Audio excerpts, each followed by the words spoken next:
तरुण तेजपाल के वकील अपनी दलीलें रख चुके हैं। इससे पहले उन्होंने कई दलीलें रखी कि 7 से 8 नवंबर को गोवा के होटल में ऐसा कुछ नहीं हुआ जो गैर कानूनी था। अगर 7, 8, 9, 10, 11 को फेस्ट था, कुछ सेकंड के लिए घटना घटी। 10 तारीख की तस्वीर जो उन्होंने रखी कि वो सामान्य नजर आ रही है पीड़िता। इसके अलावा लड़की को शिकायत कराने में आकर 11 दिन क्यों लग गए, ये दलीलें रखी गई तरुण तेजपाल के वकील की तरफ से। साथ ही शिकायत किसी दुश्मन के कहने पर की गई, केस बड़े नेता के इशारे पर बनाया गया।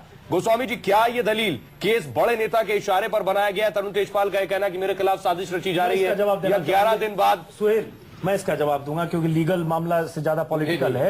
ये बेकार की बातें हैं, इसलिए कि ये कोई भी क्यों मानेगा। मुझे लगता है ये सवाल खड़े करना तरुण तेजपाल की तरफ बहुत नादानी वाली बात है। लिफ्ट में कोई बड़ा नेता नहीं था, छेड़खानी आपने की, लड़की ने आरोप लगाया, आपकी स्टाफर थी, आपकी रिपोर्टर थी, आपके माथत काम कर रही थी। लड़की ने जो बयान दिया या लड़की ने कन्फेशन के लिए आपको मजबूर किया, वो आपके और लड़की के बीच का मेल एक्सचेंज है। मैनेजिंग एडिटर पे लड़की दबाव डालती है कि माफी मांगो, माफी मांगने के शब्द को लेकर मेलबाजी होती है। लड़की चाहती है एक सेक्सुअल मिसकंडक्ट उसमें लिखो, लेकिन आप उसको अनफोर्सिन एविडेंट मोमेंट कहते हैं, क्योंकि आप चाहते हैं अनटुवर्ड इंसिडेंट, क्योंकि आप चाहते हैं। सोमा चौधरी उस लड़की को समझाने की कोशिश करती है कि अगर सेक्सुअल असॉल्ट लिखेंगे तो फिर इंस्टीट्यूशन को नुकसान होगा और तहलका की बदनामी होगी, इसलिए सोमा चौधरी ने उसको तैयार किया कि तुम इसको अनफोर्सिन अनटुवर्ड इंसिडेंट लिखो। अब ये सब होने के बाद लड़की नहीं, मैं सुन लो पूरी बात। ये सब होने के बाद इसको पॉलिटिकल कंस्पिरेसी कहना बहुत ही नादानी है। मुझे लगता है देश का बच्चा जो पूरी घटना को देख रहा है, इसमें पॉलिटिकल कंस्पिरेसी है क्या?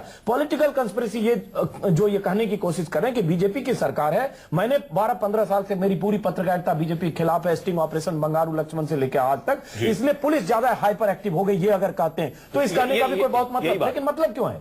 पहले आप ये कहिए कि आपने क्राइम कमिट किया कि नहीं। अगर आपने क्राइम कमिट किया, अगर आपने अटेम्प्ट टू रेप किया, अगर उस लड़की की मोडेस्टी पर आपने अटैक किया, तो फिर आपको कहने का हक नहीं है कि आपके खिलाफ कार्रवाई जल्दी हो रही है या स्लो हो रही है। आप क्यों चाहते हैं कार्रवाई स्लो हो? इसलिए ये पॉलिटिकल कंस्पिरेसी कहना, भटकाने की कोशिश। लड़की का सिर्फ कहना कि हम माफी चाहते थे कि तरुण तेजपाल माफी मांगे, उसके बाद उनके वकील का यह कहना कि अखबार में छपी खबर के आधार पर केस बना दिया गया। नहीं, लड़की पहली बात कि लड़की ने जो मेल लिखा है, उस मेल को पढ़ने की जरूरत है। उसमें बहुत दर्द है। 6 पेज का मेल मेरे पास है, उसमें स्टेप बाय सब कुछ लिखा है लड़की ने। और उसके बाद उसने कहा कि माफी मांगो, सर्कुलेट करो, विशाखा गाइडलाइन बनाओ। लड़की ने उसके बाद जिस ढंग से मिसहैंडलिंग हुई, देखिए इसको समझना दर्शकों के लिए जरूरी है। पहले शायद तहलका को यही लगा, तरुण तेजपाल और सोमा चौधरी ने एसोसिएट्स को, कि लड़की माफी मांगने को कह रही है, अनकंडीशनल अपॉलॉजी सर्कुलेट कर देंगे, मामला खत्म हो जाएगा। लेकिन जब सोमा चौधरी का बयान आया कि लड़की संतुष्ट है, और जब उसने कहा कि मैं संतुष्ट नहीं हूं, उसके बाद वहां से मामला हुआ। और इस मामले में लड़की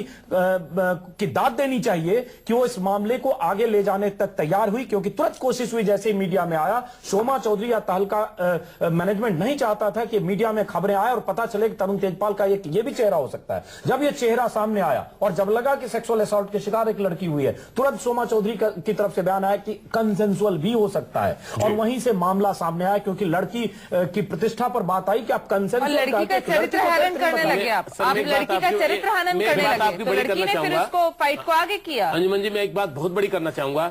जैसे ही अब एक बात को कोई नहीं समझ रहा टेक्निकल को, कंसेंट कहते ही अपराधी हो गया वो। कंसेंट कहते हैं, रीजन भी बिल्कुल। और कंसेंसुअल इज नॉट डिफेंस। सुनो नहीं, एक कुछ और कह रहा हूं, ये सीरियसनेस क्यों है इस मुकदमे में, इन 3 रीजनों से मैं इसको क्लियरिफाई करना चाहता हूं।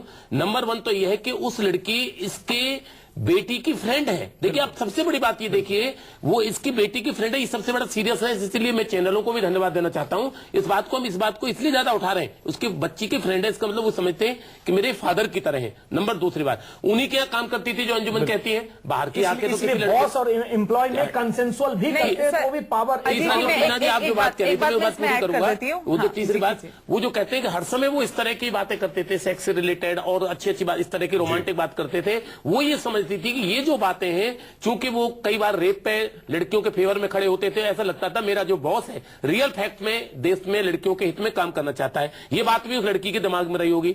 ये जो घटना घटी है, जो लिफ्ट में है, जो अभी अंजुमन जी ने कहा, ना इसमें बीजेपी ना कहीं कांग्रेस, इसमें कहीं कोई इन्वॉल्वमेंट नहीं आ रहा। ये पर्सनल तुम्हारी अपनी पर्सनैलिटी से जुड़ा हुआ, करेक्टर से जुड़ा हुआ मैटर है और सीरियसनेस इस मुकदमे की इसलिए है, इसीलिए बेल भी ग्रांट नहीं होगी क्योंकि इसका कंसेंट, और ये कहना दोबारा के स्टेटमेंट में कि लड़की मेरे साथ कॉन्सियसनेस में थी या कंसेंट थी, ये इस अपराध को सिद्ध करता है कि अपराध हुआ है। आपसी सहमति जो कानून कहता है, मैं वो बता रही हूँ, एग्जिस्टिंग लॉ में आपसी सहमति भी कोई डिफेंस नहीं हो सकता क्योंकि एक अथॉरिटी में अगर मैं आपकी एम्प्लॉय हूँ, आपके साथ अगर आपसी सहमति से भी है और मैं उसे रिपोर्ट करती हूँ तो वो रेप है। बिल्कुल इसका ये बहुत क्लियर है कि consensual sex by a person in authority.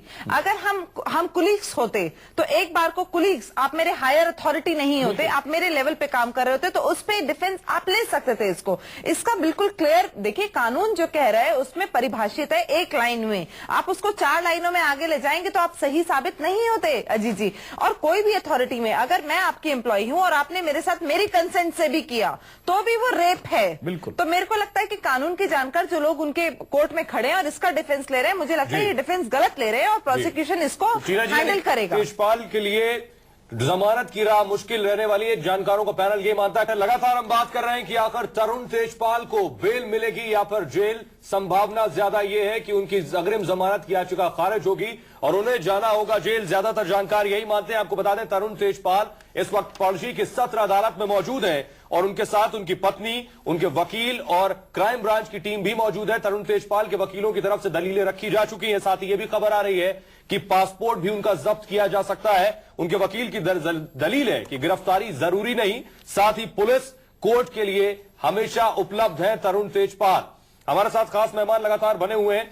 Ajit जी, यह कहा जा रहा है कि तरुण तेजपाल पुलिस और कोर्ट के लिए हमेशा उपलब्ध है, गिरफ्तारी जरूरी नहीं। आप मान रहे हैं कि बहुत कुछ ऐसा बचा है अभी जो ज्यादा दिन की रिमांड की जरूरत नहीं तरुण तेजपाल की? देखिए, ये तो कानूनी मामला है। ये मुझे लगता है ऐसे मामलों में होता यही है कि पुलिस रिमांड पर चाहती है ताकि उनको उस होटल में जो क्राइम सीन है वहां ले जाया जाए, सीसीटीवी का फुटेज होगा और जो भी एविडेंस है उससे उनका इनकाउंटर होगा। जो मेल्स उन्होंने लिखे हैं, जो शोमा चौधरी को लिखे हैं, जो मेल एक्सचेंज हुआ है उस लड़की और तरुण तेजपाल के बीच, उस मेल पर पुलिस उनसे इंटरोगेट करेगी, पूछताछ करेगी। इसलिए पुलिस के पास रिमांड लेने के लिए काफी चीजें हैं और ये तो हाई प्रोफाइल केस है। किसी भी केस में पुलिस रिमांड मांगती है और यही होने वाला है। अदालत अगर उन्हें जमानत नहीं देती है तो पुलिस को रिमांड पर देगी तरुण तेजपाल को, और पुलिस को 3 दिन के लिए रिमांड अदालत देती है, 7 दिन के लिए देती है, अदालत का फैसला है। लेकिन इस ऐसे तमाम केसेज में होता यही है क्योंकि जांच तभी शुरू होगी जब तरुण तेजपाल को पुलिस कस्टडी में लेकर और तमाम सबूतों से उनका इनकाउंटर कराएगी। जी गोस्वामी जी, आगे पुलिस का लॉ ऑफ कोर्स क्या होगा? लॉ पुलिस का जो एक्शन नेक्स्ट होगा, जैसे ही यहां से बेल रिजेक्ट होगी, कल किसी चैनल पे बता रहे थे कि जी पुलिस को उसके बाद वारंट लेने पड़ेंगे। मुझे बड़ा शौक सा लगा, कौन स्टेटमेंट इस तरह से एक लीगल ओपिनियन दे रहे थे कि इसमें कोई वारंट की जरूरत नहीं है। जैसे ही बेल रिजेक्ट होगी इमीडिएटली तेजपाल को पुलिस गिरफ्तार करेगी और नीचे की अदालत में, ये जो बेल चल रही है सेशन कोर्ट में चल रही है, इमीडिएटली नीचे की अदालत में विदिन 24 आवर्स उसको पेश करेंगे। पेश करते वहां से पुलिस रिमांड जो भी 2 दिन का 3 दिन का जैसा अंजुमन जी कह रहे थे मिलेगा। पुलिस रिमांड में सारी जो इन्वेस्टिगेशन है प्रॉपर तरीके से करेगी।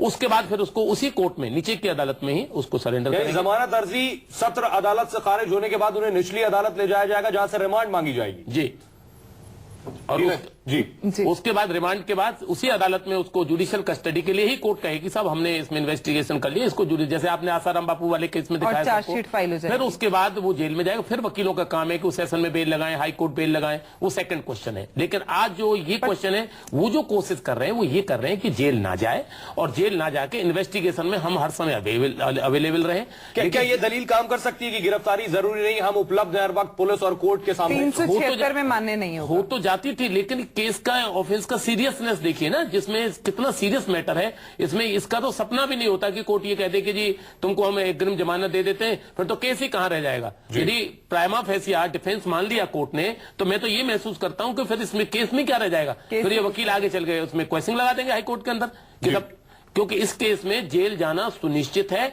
इसमें चाहे इफ करें बट करें, वकीलों का अपना काम है डिफेंस वकील का कि अपनी बात को अदालत में कहेंगे। लेकिन ये निश्चित है थोड़ा फायदा उनको ये जरूर कोशिश कर रहे हैं कोशिश अदालत को कि तेजपाल भाग नहीं रहा, भगोड़ा नहीं है और अवेलेबल है फॉर इन्वेस्टिगेशन। जीना जी, आप कुछ करेंगे?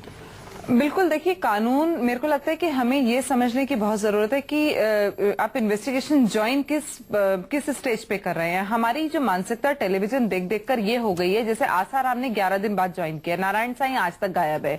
तो हमारी मानसिकता, हम जो प्रोसेस है एग्जीक्यूशन का या सिस्टम का, वो हम समझ ही नहीं पा रहे हैं। देखिए इसके तेजपाल के घर पे समन भी चस्पा किया गया, जो इन्होंने आधे घंटे बाद उतार दिया। और इनको देखिए, जैसे ही आपकी एफआईआर दर्ज होती है, आपको विद इन 24 आवर्स जो है इन्वेस्टिगेशन ज्वाइन करना होता है। अब ये जो परिभाषा है 24 घंटे के अंदर इन्वेस्टिगेशन ज्वाइन करने की, ये डाइल्यूट होती जा रही है। क्यों डाइल्यूट हो रही है? क्योंकि हमारी हिस्ट्री में हमें क्या दिखा, हमारी हिस्ट्री में दिखा गोवा की सीधी तस्वीरें दिखाएंगे, आप अपनी बात पूरी कर सकती हैं। हमारी हिस्ट्री में ये दिखा कि आसाराम 11 दिन बाद, आसाराम कहीं बैठे हैं, बोल रहे हैं मैं बैठा हूं जी जोधपुर में, आइए मुझे अरेस्ट कर लीजिए, पर ऐसा कुछ था नहीं। तो लीगल पॉइंट ऑफ व्यू में और मीडिया के सामने जो आ रहा है और जो लोग अपने ही डिफेंस में जो बोलते हैं, उसमें बहुत फर्क होता है। तो कानूनी भाषा में इन्वेस्टिगेशन ज्वाइन करना, कोर्ट में खड़े होकर इनके लिए साबित करना बहुत मुश्किल होगा, क्योंकि इन्वेस्टिगेशन तब ज्वाइन किए नहीं किया ज्वाइन। पुलिस उनको होटल ले जाएगी, सीसीटीवी का बिल्कुल ज्वाइन नहीं किया, जो भी कन्फ्रंट कराएगी, ऐसे नहीं होता। आप रिलीफ लेने के बाद ड्रामा कर रहे हैं। आप वहाँ 5 स्टार 7 स्टार होटल में ठहर के और पुलिस के बुलावे पर आए, तो आप चीफ गेस्ट नहीं है आज गोवा थिंग। बिल्कुल बिल्कुल आज आप एक्यूज हैं, जब तक आप बेदाग साबित ना हो। और 376 में एक्यूज हैं, रेप के मामले में एक्यूज हैं, इसलिए कहीं गुंजाइश नहीं है कि आपको उस तरह से मेहमान नवाजी की जाए कि आप 5 स्टार होटल में रहें, आइए जी आज